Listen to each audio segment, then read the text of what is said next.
या देहानं जर ठरवलं तर याचा देवही होतो, आणि या देहानं ठरवलं तर माणूस अधोगतीलाही जाऊ शकतो.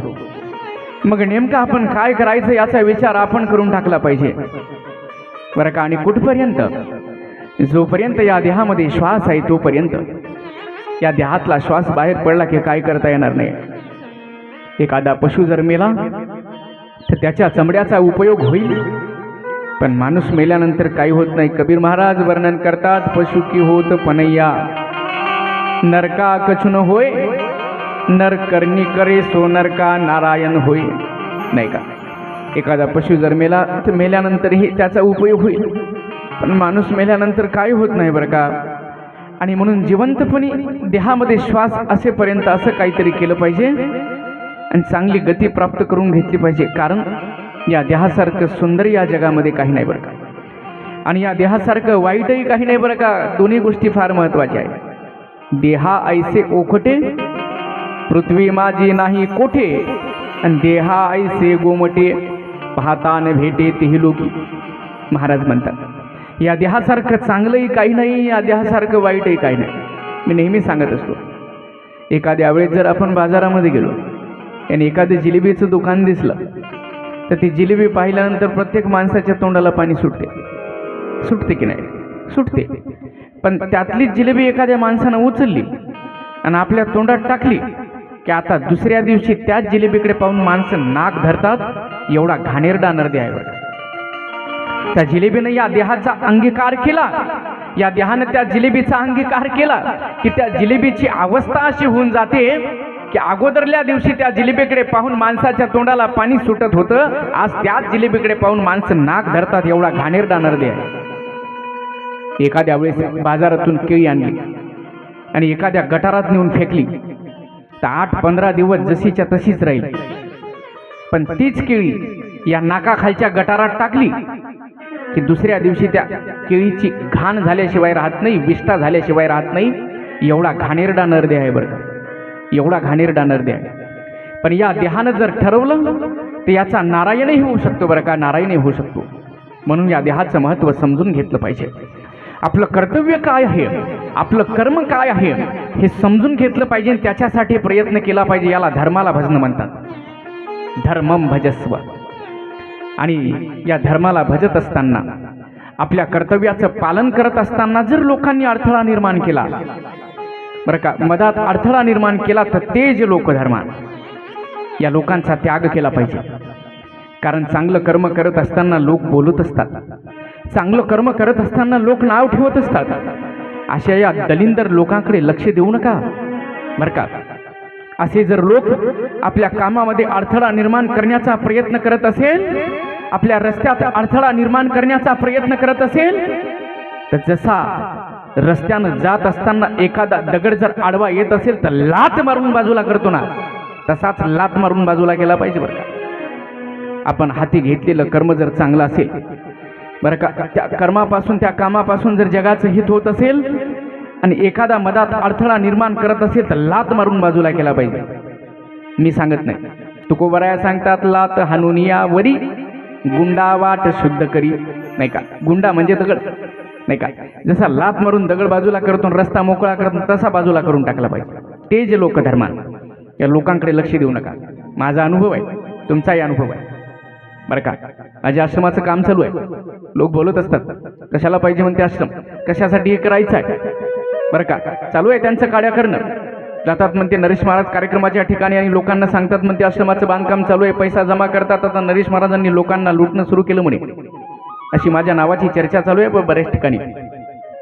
पण त्या हरामखोरांना कुठं माहिती आहे नरेश महाराज लोकांना लुटत आहे का नरेश महाराजांनी आश्रमासाठी स्वतःला लुटून टाकलं, हे त्यांना माहिती नाही बरं का. लोक बोलत असतात आणि अशा दलिंदर लोकांकडे लक्ष दिलं की पुढचा प्रवास आपल्याला करता येणार नाही.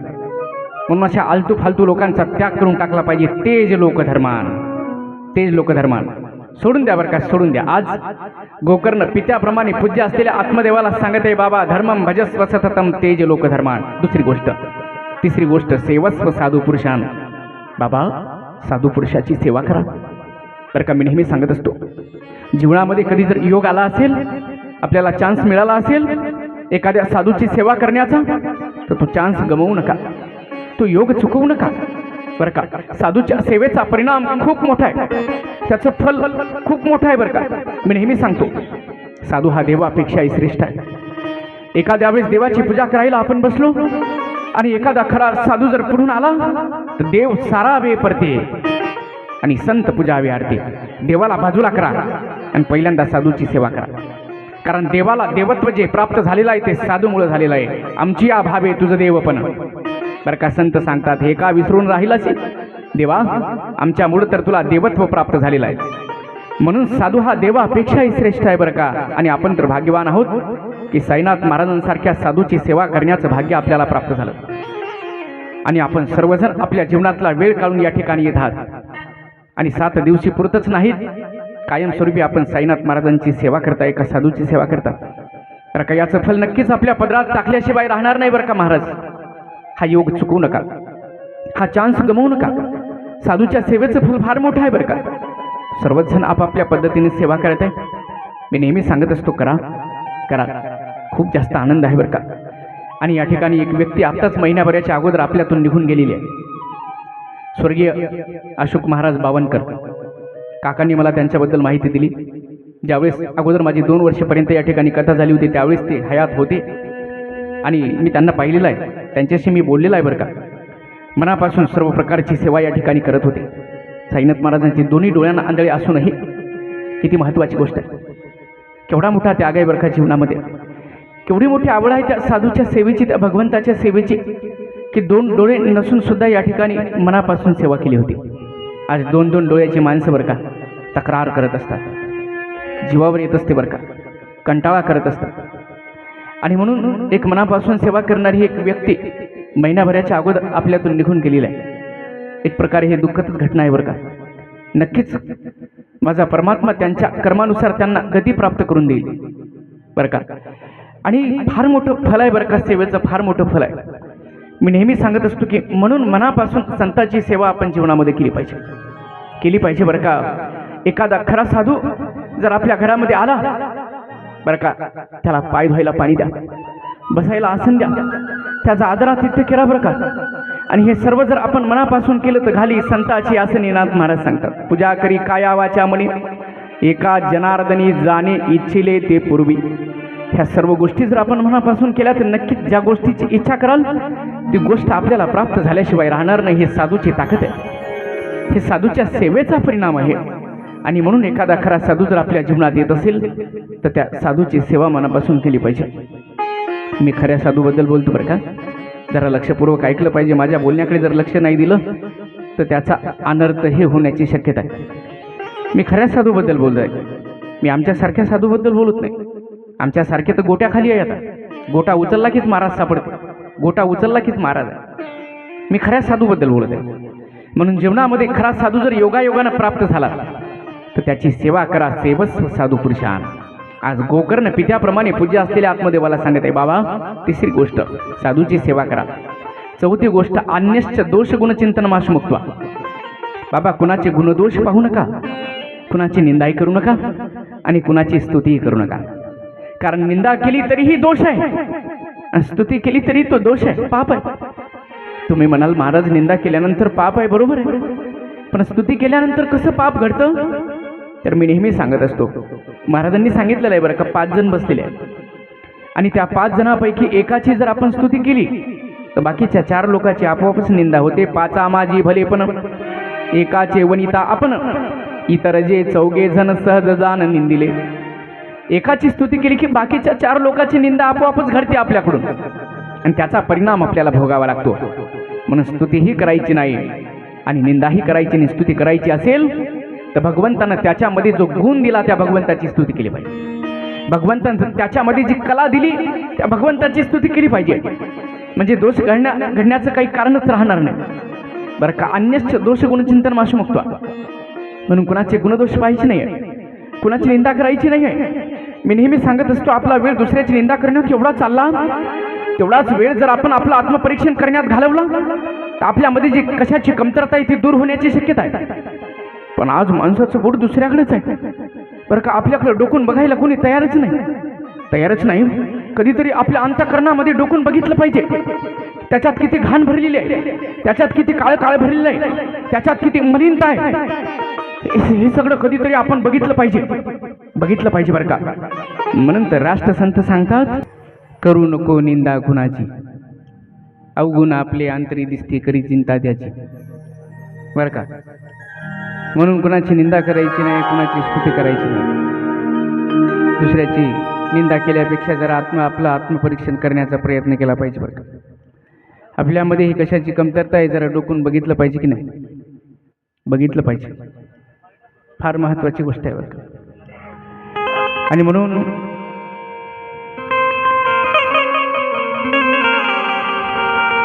निंदा करायची नाही, कारण निंदा करणाऱ्याकडे पाप येत असतं. म्हणून तर म्हणतात की निंदकाचे घर असावे शेजारी. का असलं पाहिजे तर हा निंदा करणारा जो आहे त्याला पाप खाणारं डुकर म्हटलेलं आहे. डुकर जसं गावाच्या बाहेरची घाण साफ करतं ना, तसंच हे निंदा करणारे आपले पाप साफ करत असतात, आपलं पाप खात असतात. म्हणून हे निंदा करणारे आपल्या शेजारी असले पाहिजे बरं का. म्हणून निंदकाचे घर असावे शेजारी. पण दुसऱ्याचं पाप आपल्याकडे येऊ नये असं वाटत असेल तर आपण कोणाची निंदा करायची नाही, कारण ज्याची निंदा आपण करत असतो त्याचं पाप संपतं, आणि ज्याची निंदा आपण केली बरं का त्याचं सगळं पाप निंदा करणाऱ्याकडे येत असतं. म्हणून निंदा करायची नाही आहे. तर जरा आपल्या अंतःकरणामध्ये हे डोकून बघितलं पाहिजे की किती घाण भरलेली आहे, किती मलुंत आहे, किती काळकाळ आहे. मी नेहमी दृष्टांत देत असतो. आपल्याला सवय झालेली आहे, आपण दुसऱ्याकडे बोट करतो, पण आपल्या अंतःकरणामध्ये कधी डोकून बघितलंच नाही कसं झालं आपलं. एका दृष्टांताने सांगतो म्हणजे तुमच्या लक्षात येईल. जरा लक्षपूर्वक ऐका. एक बरं का श्रीमंत माणूस आणि सकाळी सकाळी इकडे गेला. बाहेर सगळेच जात असतात, तुम्ही ऐकत आहात ना, ऐका बरं का. सकाळी सकाळी इकडे गेला, सगळेच जातात, तो गेला आणि पुलाच्या खाली असा बाजूला बसला. पुलाच्या खाली 5 मिनिट झाले बरं का, त्याचा कार्यक्रम झालाच नाही. 10 मिनिट झाले, त्याचा काही बजेट बसतच नव्हता. 15 मिनिट झाले, कार्यक्रम होतच नव्हता बरं का. अर्धा तास झाला, थकून गेला, कार्यक्रम होत नाही. 1 तास झाला, होतच नाही. कारण जेवढे भोग आहे तेवढे रोग आहे. तास 2-2 तास बसा लागते संडासमध्ये बरं का, तरी कार्यक्रम होण्याची शक्यता नाही आहे. कारण माणसाचा खाण्यापिण्यावर ताबा नाही आहे. कधी कसं काय कोण्या वयात काय खायचंय याचं भान माणसाला असलं पाहिजे बरं का. ज्या वयामध्ये जे खाल्लं पाहिजे त्या वयात तेच खाल्लं पाहिजे, कारण त्या पद्धतीची शरीराची रचनाच आहे बरं का. बालपणी जे खाल्लं पाहिजे ते बालपणीच खाल्लं पाहिजे, तरुणपणी जे खाल्लं पाहिजे ते तरुणपणीच खाल्लं पाहिजे, म्हातारपणी जे खायचं आहे ते म्हातारपणीच खाल्लं पाहिजे बरं का. ज्या वयात जे खायचं आहे त्या वयात तेच खाल्लं पाहिजे. एखाद्या माणसाच्या तोंडात एकही दात शिल्लक राहिलं नाही आणि त्यानं जर म्हटलं की मी फुटाणे खातो, दुसऱ्या दिवशी सगळ्या डाळिंब्याच आहे, मग हरभऱ्याची डाळ बरं का. कोण्या वयात काय खाल्लं पाहिजे समजलं पाहिजे बरं का. आज खाण्यापिण्यावर ताबा राहिलेला नाही. जेवढे भोग आहे तेवढे रोग आहे. सकाळी उठल्यापासून रात्री झोपेपर्यंत गोळी आहे.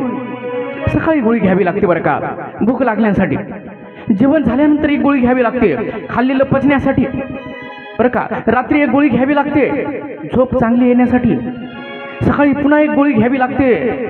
याचा कार्यक्रम व्यवस्थित झाला पाहिजे म्हणून सगळं गोळीमय झालं बरं का माणसाचं जीवन. कारण जेवढे भोग आहे तेवढे रोग आहे. जरा ताबा ठेवला पाहिजे की नाही माणसानं.